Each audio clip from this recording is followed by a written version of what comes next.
Hi Hugo. Um, I'm going to carry on where I left off with the Lion, the Witch, and the Wardrobe. Um, just to recap, I think Lucy went into the wardrobe and she came out into that magical place, and she found a faun called Mr. Tumnus, and Mr. Tumnus took her to stay at his house, and they had tea and everything. But then Mr. Tumnus, he Lucy, he was going to tell the White Witch about Lucy being there, and he felt really bad, and he took Lucy back to the lamppost with the entrance to the wardrobe, and she went home again, I think. And that's where we pick up. I hope everything's okay with you whenever you see this. And just wanted to say I think about you all the time. And here we go. So, Edmund and the Wardrobe. Lucy ran out of the empty room into the passage and found the other three.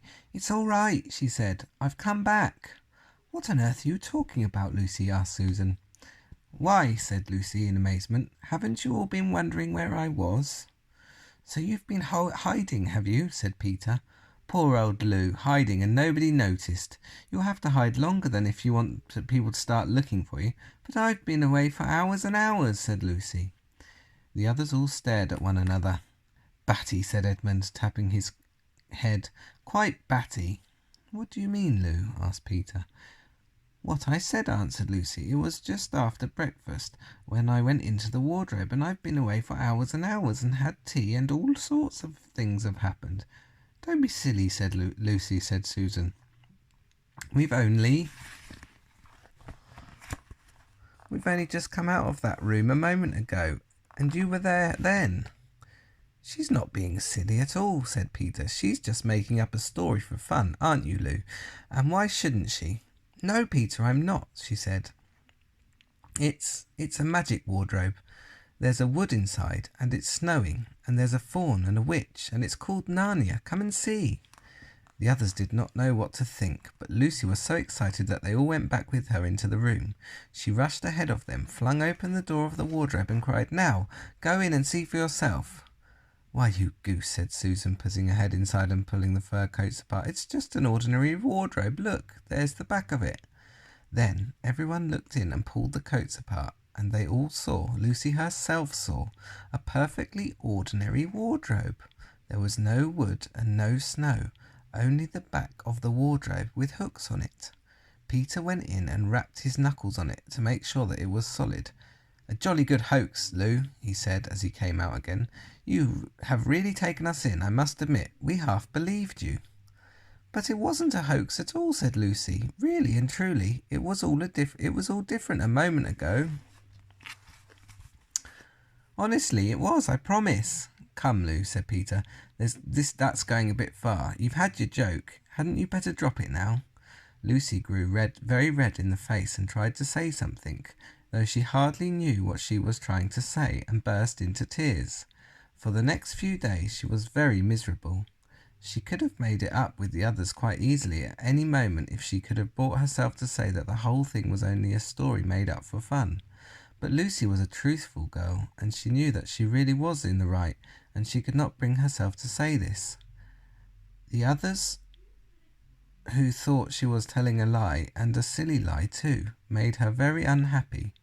The two elder ones did this without meaning to do it, but Edmund could be spiteful, and on this occasion he was spiteful. He sneered and jeered at Lucy, and kept on asking her if she'd found any other new countries in other cupboards all over the house. What made it worse was that these days ought to have been delightful. The weather was fine, and they were out of doors from morning to night, bathing, fishing, climbing trees, and lying in the heather. But Lucy could not properly enjoy any of it, and so things went on the next wet day. That day, when it came to the afternoon and there was still no sign of a break in the weather, they decided to play hide and seek. Susan was it, and as soon as the others scattered to hide, Lucy went to the room where the wardrobe was. She did not mean to hide in the wardrobe, because she knew that would only set the others talking about the whole wretched business. But she did not want to have one more look inside. For by this time she was beginning to wonder herself whether Narnia and the Faun had not been a dream. The house was so large and complicated and full of hiding places that she thought she would have time to have one look in the wardrobe and then hide somewhere else. But as soon as she reached it, she heard steps in the passage outside.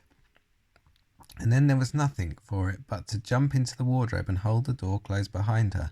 She did not shut it properly because she knew it was very silly to shut yourself into a wardrobe, even if it is not a magic one.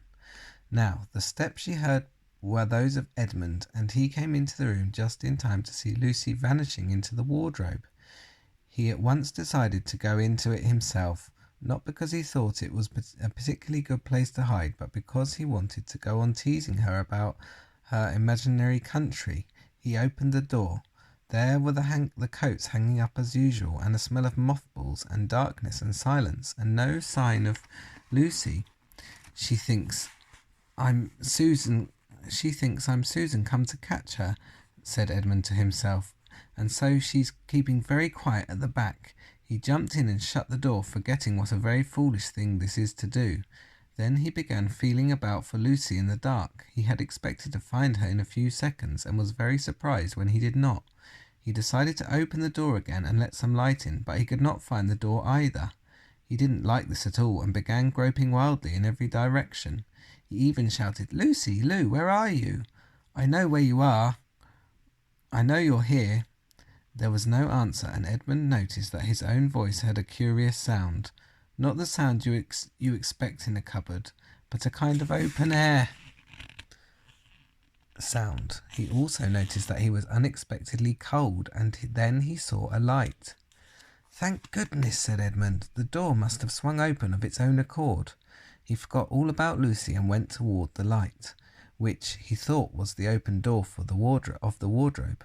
But instead of finding himself stepping out into the spare room, he found himself stepping out from the shadow of some thick, dark fir trees into an open place in the middle of a wood.